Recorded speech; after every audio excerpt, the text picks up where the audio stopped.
Additional performance management measurement जो है, इसके हम डिसएडवांटेजेस हम देखने लगे कि क्या क्या डिसएडवांटेजेस हैं इसके। सबसे पहले तो ये है कि ऑल दो इसमें से हम एबिटा की अगर बात करें, एबिटा में earning before interest tax depreciation और अमोर्टाइजेशन, ये सारी चीज़ें इसमें से डिडक्ट होने से पहले की ये चीज़ है, यानी अभी इसमें से ये चीज़ें डिडक्ट नहीं हुई, यानी वो प्रॉफिट जिसमें से ये सारा कुछ डिडक्ट नहीं हुआ अभी, ये वो फिगर है, इसको हम कैश प्रॉफिट भी कह सकते हैं। तो एबिटा में अगर ये सारा कुछ डिडक्ट नहीं भी हुआ ना, स्टिल उसमें एक सेल्स की फिगर इंक्लूड है। तो सेल जो है वो खुद एक उसको भी मैनिपुलेट करना जो है वो आसान होता है। आप अपनी मर्ज़ी से इसको कम ज़्यादा कर सकते हैं इसकी सेल्स को।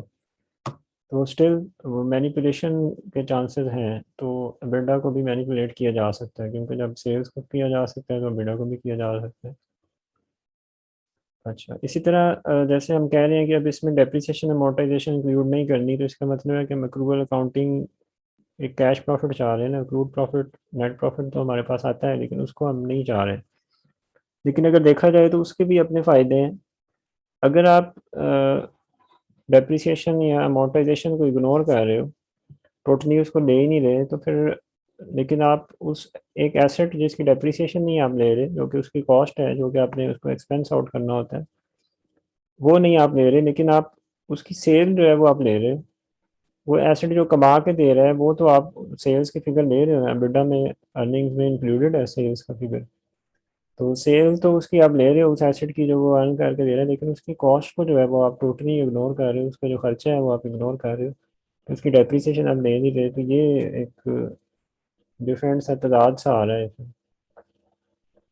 तो या तो सेल भी ना लें, या फिर जब सेल को आप टेक केयर कर रहे हो तो फिर उसकी उस एसेट की कॉस्ट भी तो है, उसको भी आपको टेक केयर करना चाहिए, जैसा कि नेट प्रॉफिट में होता है। तो ये एक इसका डिसएडवांटेज है कि जो क्रूड अकाउंटिंग है उसकी अभी भी अपनी इम्पोर्टेंस है, क्योंकि एक फिक्स्ड एसेट है तो उसके रेवेन्यू एंड कॉस्ट दोनों चीज़ें आती हैं। तो हम रेवेन्यू तो ले रहे हैं, उससे जनरेट होने वाली सेल तो ले रहे हैं, लेकिन उससे उसकी जो कॉस्ट है उस एसेट की वो हम इग्नोर कर रहे हैं, तो लाइक विद लाइक कंपैरिजन नहीं बनता।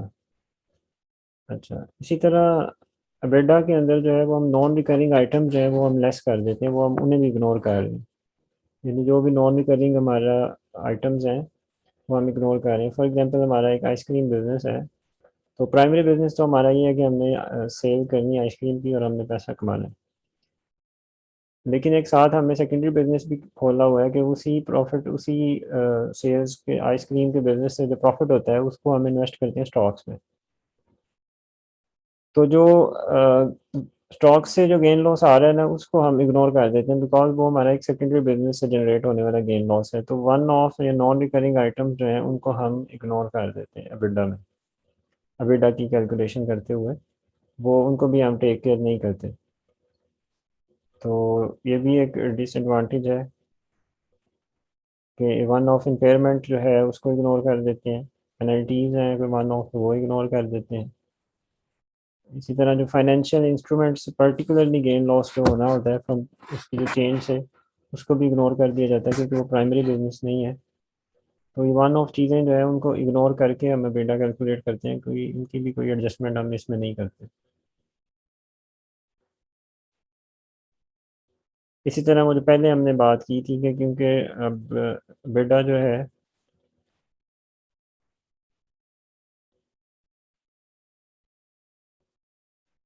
इससे कंपेरेबिलिटी जो है वो इंक्रीज होती है, ये वैसे डिसएडवांटेज में तो नहीं आनी चाहिए बात।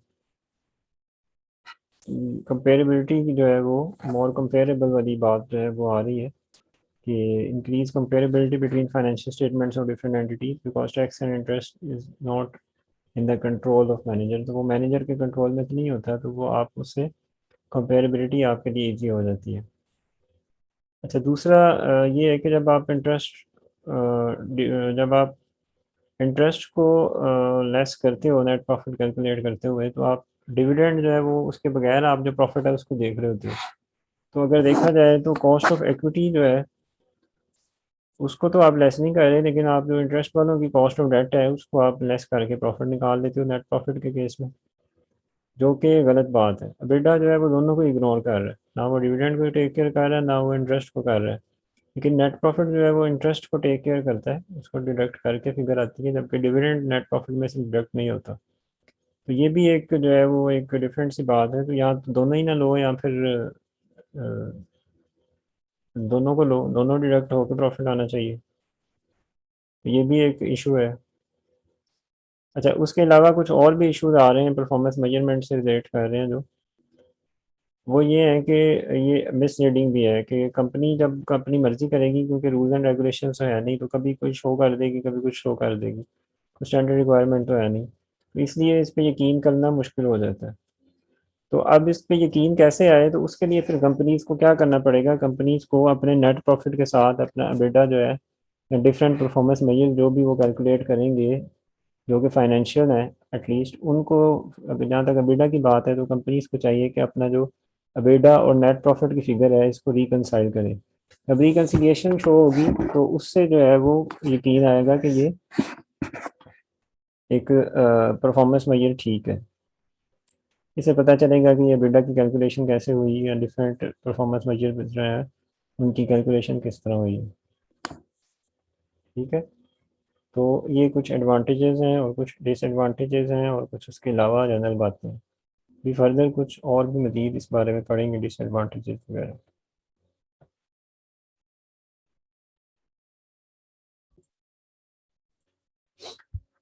तो अभी जैसे हमने बात की थी कि एडिशनल परफॉर्मेंस मेजर्स जो हैं कि ये मिसलीडिंग भी हो सकते हैं, क्योंकि सब अपनी अपनी मर्जी करेंगे तो इनकन्सिस्टेंसी तो होंगी कैलकुलेशन में, कभी कुछ दे दिया कभी कुछ दे दिया। कैलकुलेशन जो है वो भी इनएकुरेट हो सकती है, क्योंकि रूल एंड रेगुलेशन नहीं है, ट्रांसपेरेंसी के इशूज हो सकते हैं। फिर वही कि कंपनीज जो है वो इंफॉर्मेशन जो है वो कम देंगी कि कैसे रेशो कैलकुलेट कैसे हुई, और प्रॉपर रिकन्सिलिएशन नहीं देंगी, विद प्रॉफिट के साथ रिकनसाइल नहीं करेंगी उसको, तो उससे जो है वो इश्यूज क्रिएट होते हैं। तो यकीन उसी वक्त आएगा लोगों को किसी भी एपीएम पर, एडिशनल परफॉर्मेंस मेजर पर, उसी वक्त यकीन आएगा जब उसकी रिकन्सिलिएशन अगर वो प्रॉफिट से होती देखते हैं, तो फिर उन्हें यकीन आएगा कि ये फिगर ठीक है, इसकी कैलकुलेशन ठीक होगी। फिर कुछ न्यू रेशोज होती हैं जो कि पहली दफ़ा लोग देख रहे होते हैं, किसी को प्रॉपर नॉलेज नहीं होती उनके बारे में, तो इनको इसीलिए समझना जो है वो मुश्किल होता है। तो ये जो है वो मिसलीडिंग कैसे हो सकती हैं, वो इसके कुछ रीजंस हैं। तो यहाँ से एक चीज़ जो आपने ग्रिप करनी है वो ये है कि अगर तो अबेडा की रिकन्सिलिएशन हो जाए प्रॉफिट से, या किसी भी पर एपीएम की रिकन्सिलिएशन हो जाती है नेट प्रॉफिट से, या तो इसका मतलब है कि उसकी ऑथेंटिसिटी जो है वो उससे प्रूव हो जाती है, तो इस पे फिर लोग यकीन कर लेते हैं। तो अगर किसी को यकीन दिलाना हो तो उसको फिर फाइनेंशियल स्टेटमेंट में डिफरेंट परफॉर्मेंस मेजर्स जो है, फाइनेंशियल जितने भी हैं एटलीस्ट, उनकी जो है वो आपको रिकन्सिलिएशन ज़रूर देनी चाहिए। अच्छा, ईपीएम में क्या क्या शामिल है? तो all measures of financial performance not specifically defined by any applicable reporting framework, यानी फाइनेंशियल परफॉर्मेंस से रिलेटेड फिगर्स से रिलेटेड कोई भी आप ऐसी इंफॉर्मेशन दो जो कि फ्रेमवर्क की रिक्वायरमेंट ना हो। उसके अलावा अगर आप कुछ खुद एडिशनली कुछ बताना चाह रहे हो, तो ये आप एपीएम में शामिल होते हैं ये चीज़ें।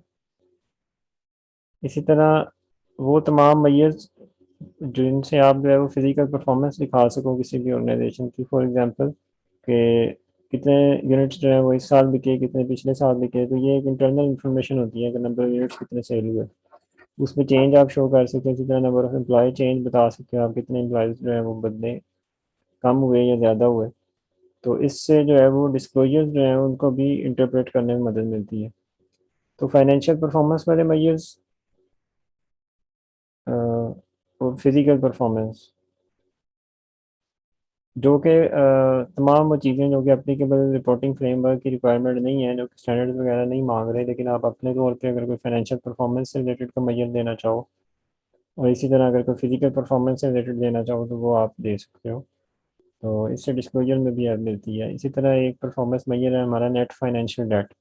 अब नेट फाइनेंशियल डेट में क्या होता है कि लेट से कंपनी है, उसका डेट है 1 करोड़ रुपए का, उसका डेट है, तो उसके पास देखा जाएगा कि कैश एंड कैश इक्विवेलेंट कितना पड़ा हुआ है। मिसाल के तौर पे उसके बाद जो कैश एंड कैश इक्विवेलेंट है, जो कि फौरी कन्वर्टेबल टू कैश है, उसके पास जो कि आपका एसेट होता है, वो 17 लाख रुपए अगर उसके पास पड़ा है, तो इसका मतलब है कि वो आज अगर ये लोन पे करे तो वो पे करने के बाद उसमें कितना लोन रह जाएगा। डेट इज, अगर 1 करोड़ डेट है ग्रॉस, तो कैश एंड कैश इक्विवेलेंट 70 है, तो इसका मतलब है कि 30 लाख का उसकी लोन है, नेट फाइनेंशियल डेट है। इतना उसके पास एसेट है कि वो अभी जो है वो पे करके अपनी लाइबिलिटीज़ को ख़त्म कर सकता है। अब एप्पल के पास जो है ना, ये कैश एंड कैश इक्विवेलेंट बहुत होता है।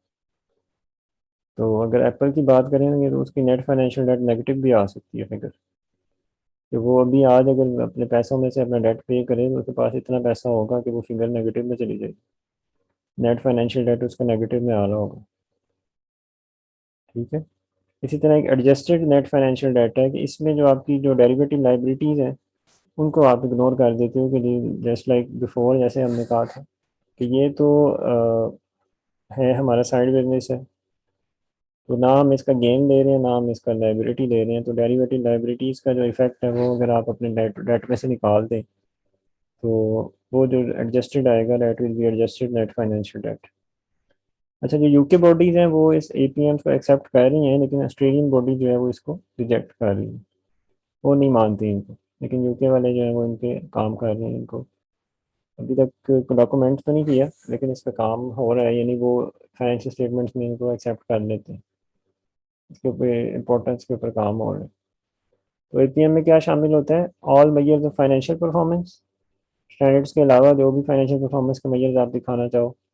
इसी तरह all major design physical performance, अगर आप एंटिटी की दिखाना चाहो उससे रिलेटेड कोई मेजर्स हैं कि कितना एम्प्लॉयज़ में कितना चेंज आया, यूनिट्स में कितना चेंज आया, तो वो सारी चीज़ें एपीएम में आप शो कर सकते हो। ठीक है।